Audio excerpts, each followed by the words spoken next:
And hello guys, and welcome back to my YouTube channel mga kapatid. Welcome back sa One Talk PH.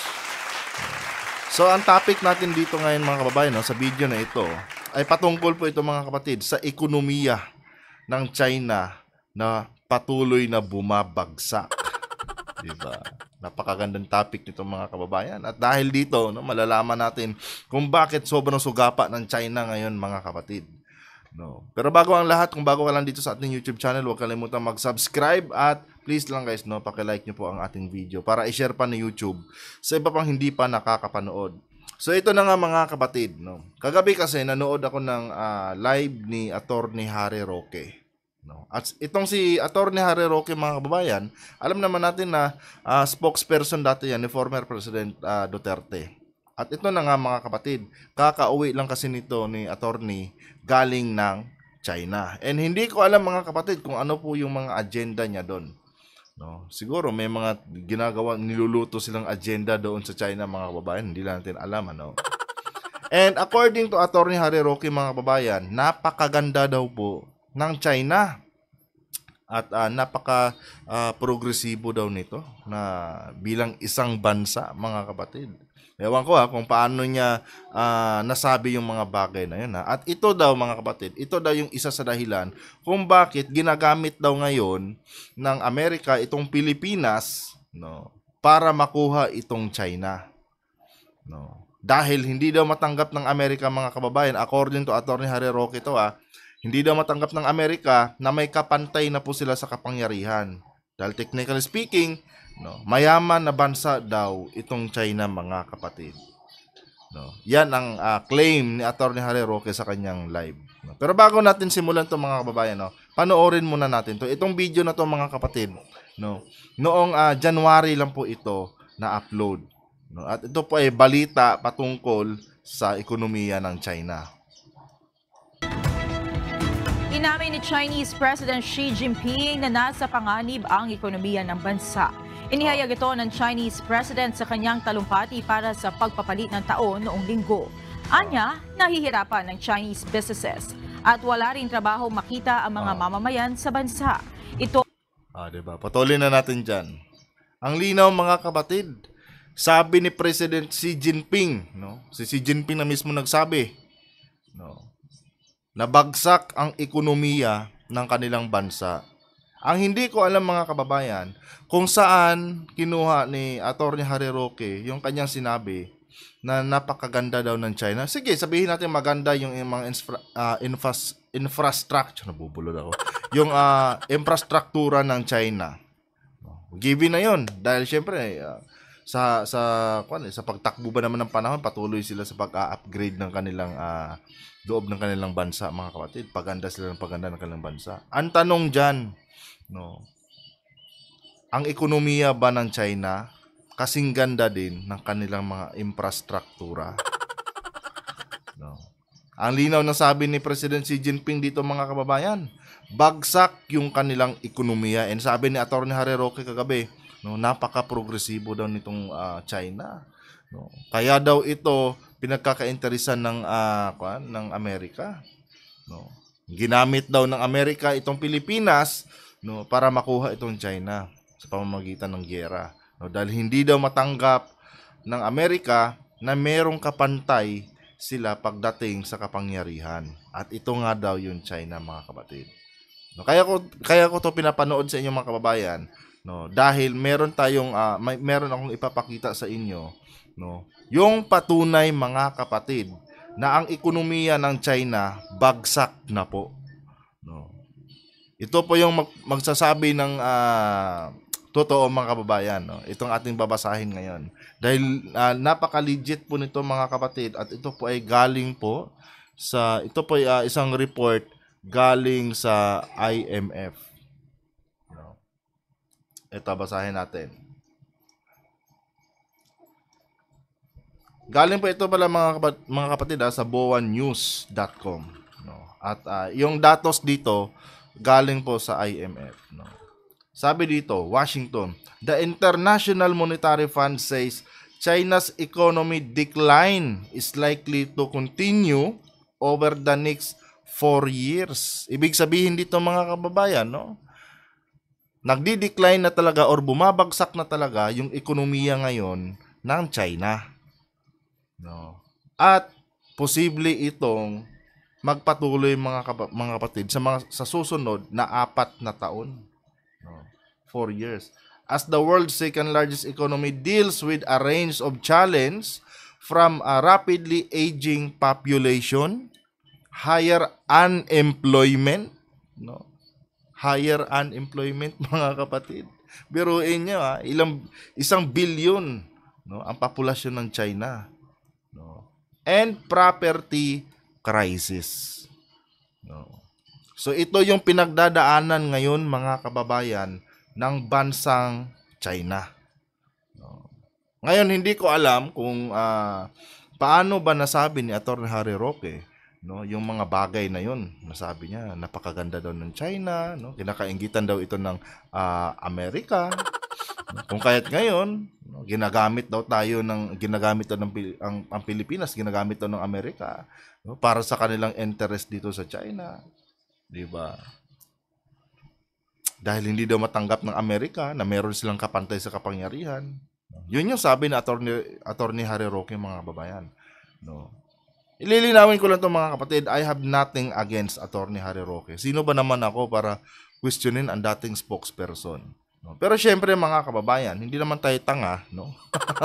Na hindi tayo gagawa ng sarili nating research, no? And of course guys, no, gusto ko palang pasalamatan ng aking kamag-anak at kaibigan, no, at classmate ko pa na nag-raise nito sa akin, no? Binigyan niya ako si Julius, no? Si Julius. Binigyan niya ako ng idea about dito nga na itapik ko daw. So ngayon mga kababayan, ito pa yung sinabi dito. In a report released on Friday, the Global Financial Policy Body, also known as the IMF, no, projected China's economic growth would drop to 4.6% this year. No. Itong 2024 na to mga kababayan, down from its 5.2% growth in 2023. Ang pinag-uusapan dito mga kapatid, yung GDP. GDP ng isang bansa, yung gross domestic product ng isang bansa. Napakahalaga po niyan mga kababayan, no? Kasi pag bagsak ang GDP ng isang bansa mga kapatid, ang ibig sabihin nun, bagsak din po yung ekonomiya. Para maging malinaw mga kapatid, no, kung gaano kahalaga ang GDP, bibigyan ko kayo ng konting example lang, no, base sa aking nalalaman. For example mga kapatid, dito sa Pilipinas, alam naman natin ngayon, no, na meron tayong pinagdadaanang inflation, no, tumataas yung mga bilihin, especially diyan sa bigas, no. Kasi sabi nga ng mga supporters ni President Duterte, saan na nga daw yung 20 pesos na kilo ng bigas, no? Yan sabi nila. And alam niyo naman mga kababayan, no? Hindi naman lingid sa ating kaalaman na ang bigas ngayon umaabot po ng 60. No? Pero mga kapatid, no, ang Pilipinas, no, ang fastest growing economy ngayon sa Asia. No? Talo pa natin yung China mga kababayan. No? Fastest growing economy ang Pilipinas ngayon sa Asia. Ang ibig sabihin niyan mga kababayan, no, gumaganda ng gumaganda ang ekonomiya ng Pilipinas. O ngayon, baka may magtanong diyan, o paano nangyari diyan? Ang daming mga naghihirap. Ito lang, ganito lang kasimple mga kababayan, ang aking mabibigay na example sa inyo kung bakit gumaganda ang ekonomiya ng ating bansa. Sa kabila ng inflation na pinagdadaanan natin mga kapatid, no, sa kabila ng pagtaas ng mga bilihin ngayon, no, majority sa mga Pilipino mga kababayan, nakaka-afford po sila bumili ng mga bahay, cellphone, no, especially mga iPhone, no. Nakaka-afford silang bumili ng mga kondominium, sasakyan, no. Nakaka-afford silang kumain sa mga fine dining, no. Nagagawa nilang maglustay ng pera sa sugalan, 'di ba? Sugalan na gawa ng China, no. Kumbaga nakukuha natin yung mga gusto natin sa buhay sa kabila ng pagtaas ng mga bilihin dito sa Pilipinas. No? Ang ibig sabihin niya mga kababayan, pag yung mga bagay na to na binabanggit ko ngayon, no, naa-afford ng ating mga kababayan, no, naa-afford natin, ang ibig sabihin niyan, meron tayong maayos na source of income, no? Meron tayong maayos na hanap buhay. No, hindi ko naman sinasabi na wala nang naghihirap sa Pilipinas, no. Marami, no. Meron tayong large number of mga mahihirap na tao, mga kapatid, no. Yung poverty natin dito sa Pilipinas, nandyan yan, hindi mawawala yan, mga kapatid. No. Pero ang ibig ko sabihin, mga kababayan, no, hindi sagad sa hirap ang Pilipinas sa kabila ng pagtaas ng mga bilihin ngayon. Yung tinatawag na nating inflation. Sa kabila ng pagtaas ng kilo ng bigas, mga kababayan, kaya pa rin natin, no, yung mga lower class natin mga kababayan dyan, kaya pa rin nilang magpainom ng isang case ng Red Horse. Kaya pa rin nilang bumili nung 10 pisong halaga ng isang stick na Marlboro. No. So, dyan pa lang mga kapatid, kumbaga, yung usual na pangangailangan natin mga kababayan, nakukuha natin, no, nabibili natin, na-afford natin. Ang ibig sabihin dyan, meron tayong sapat, no, na pinagkakakitaan. No? At the same time, no, pag nakaka-afford tayong bumili nitong mga bagay na ito, mga gusto nating mga bagay, cellphone, etc., ganyan. Ibig sabihin nun, yung mga negosyante mga kapatid, kumikita din. No? So yung cycle niya, sakto lang. However, dito sa China ngayon mga kababayan, no, inaasahan na babagsak pa yung kanilang GDP sa 4.6%. No. Mas mababa compare noong 2023 mga kapatid na 5.2%.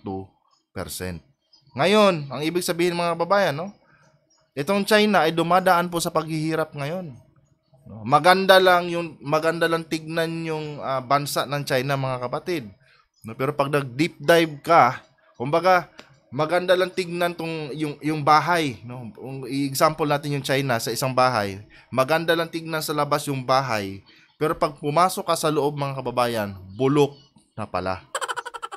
No, dahil dito sa mga bagay na ito. Rapid aging population, higher unemployment, and property crisis. No. Isa po ito sa mga dahilan mga kapatid na kung saan bagsak na yung ekonomiya ng China ngayon. And inaasahan mga kababayan sa mga susunod na 4 na taon, no, baka mas lalo pa itong bumagsak sa 3.4%, no, yung kanilang gross domestic product, o yung kanilang GDP. Ang ibig sabihin mga kapatid, no, marami po ang naghihirap na mga Chinese ngayon. Biruin nyo ba naman mga kababayan, no? At the age of 35 doon sa China, hirap na hirap ka nang makahanap ng maayos na trabaho. Paswertehan na lang doon mga kapatid. No? Swerte ka na pag nakahanap ka ng trabaho doon. No? Pag ikaw ay age 35 na, swerte na kung pag nakahanap ka doon ng stable na trabaho. No? Ganon ang sistema ng China ngayon mga kababayan. So ano yung nakitang solusyon ng China mga kapatid? No? Yung pagiging garapal nila ngayon sa mga teritoryo ng ibang bansa. No? Tulad ng West Philippine Sea mga kababayan, na kung saan patuloy po yung pinaglalaban ng China na sa kanila. Dahil mga kapatid, malaking bagay kasi ito sa kanilang ekonomiya, itong langis na nadiscover ng China dyan sa may West Philippine Sea. No?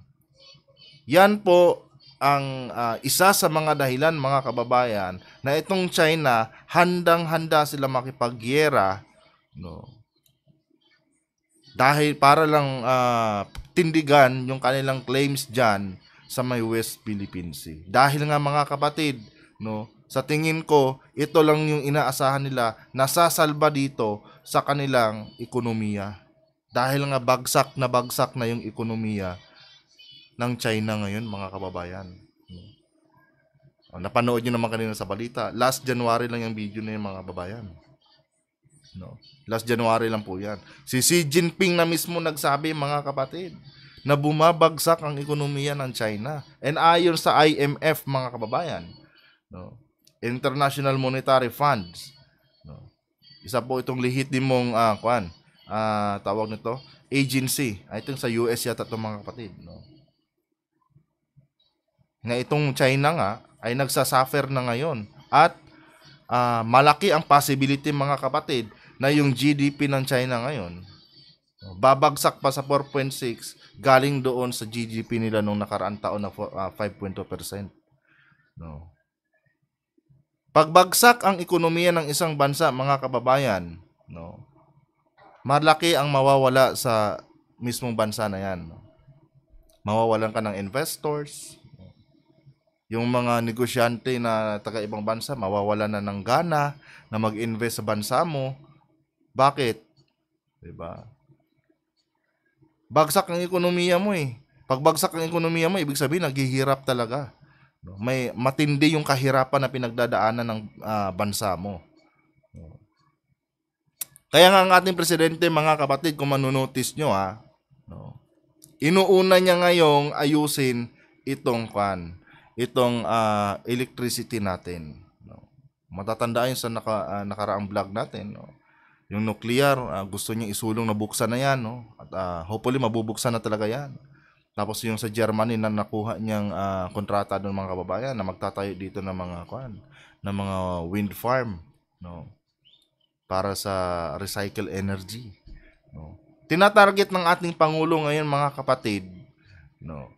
Yung pagpapaunlad ng ating elektrisidad dito sa Pilipinas nang sa ganon mas maka-attract tayo ng mga investors, no? Para ma-address itong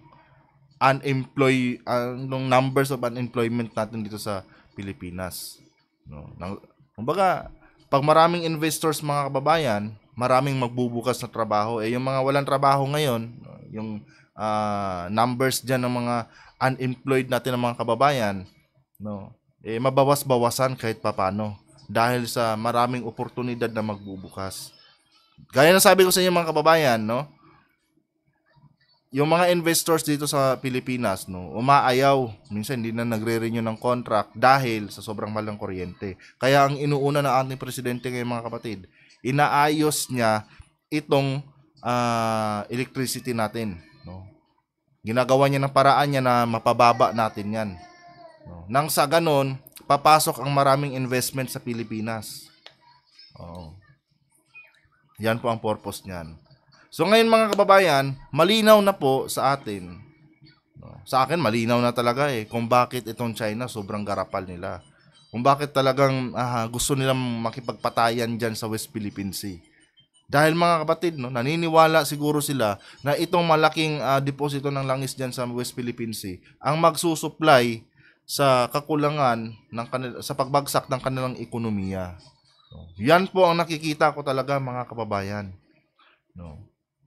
Isa na diyan, no, sa sinasuffer ng China ngayon, yung TikTok na nila, no, na ibaban. Pinapapili sila ng Amerika ngayon. No. Bibenta niyo yan sa amin o ibaba namin yan. Pag bina namin yan, ganun pa rin yung lugi nyo. No. Kasi automatic yan, mga kaalyado naming bansa, ibaban din yan. Ito yung pinakamatinding pinagdadaanan ng China mga kapatid. Na kung saan, no, desperado na sila. Diba? At isa pa dyan mga kababayan, no, madadagdagan pa yung nila, no? Madadagdagan pa yung pagbagsak ng ekonomiya nila pag itong Pilipinas hindi natin ang kilik yung mga China products nila. Dahil tayo mga kababayan ang isa sa pinakamalaking consumers ng mga China products. Biruin nyo mga kapatid, pag sinarado natin yung pintuan natin sa China dito sa Pilipinas at wala nang tatangkilik sa lahat ng mga China products, no. Imagine nyo kung gaano kalaki ang malulugi sa China mga kababayan. No. Kaya itong China ngayon, sobrang desperado nila mga kapatid. Dahil wala bagsak na sila ngayon. Yan yung sinasabi ko sa nauna nating vlog kanina mga kababayan. No. Meron tayong na-discover dito sa China. No. Yung ekonomiya nila sobrang patay na. No. Meron itong kilala ditong tawag dito, developer nila mga kapatid, no? Yung pinagmamalaki ng China na Evergrande. No? Sinisingil ngayon ng 300 billion, no? Ng Hong Kong. Diba? Oh. With a Hong Kong court on Monday ordering Chinese property giant Evergrande mired in more than 300 billion dollars of debt to liquidate. Diba? Itong Evergrande mga kababayan na developer, no? Tawag dito, real estate developer to eh. No? Isa po ito sa may malaking ambag sa ekonomiya ng China. Pero ngayon mga kapatid, bagsak yung negosyo nito. Isa to sa mga inaasahan ng China mga kababayan. No? At may pinakamalaking ambag sa ekonomiya ng China. Bagsak yung sales nito. Kaya itong China mga kababayan talagang literal na nagsasuffer ngayon. Siguro ang tiningnan lang ni Attorney Harry Roque mga kapatid nung nandoon siya sa China is yung mga magagandang buildings ng China.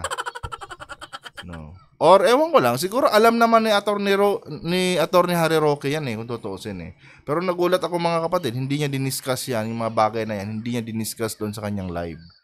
No. Siguro takot din siya sabihin kasi pro-China nga sila, 'di ba? Takot din silang sabihin, no, para baka ma-discourage yung mga kababayan natin.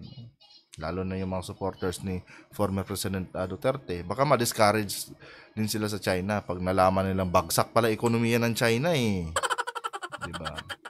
So isa ito sa mga rason mga kababayan. Na baka siguro hindi niya sinabi ito.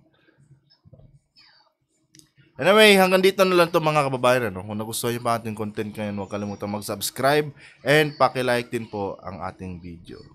Adios.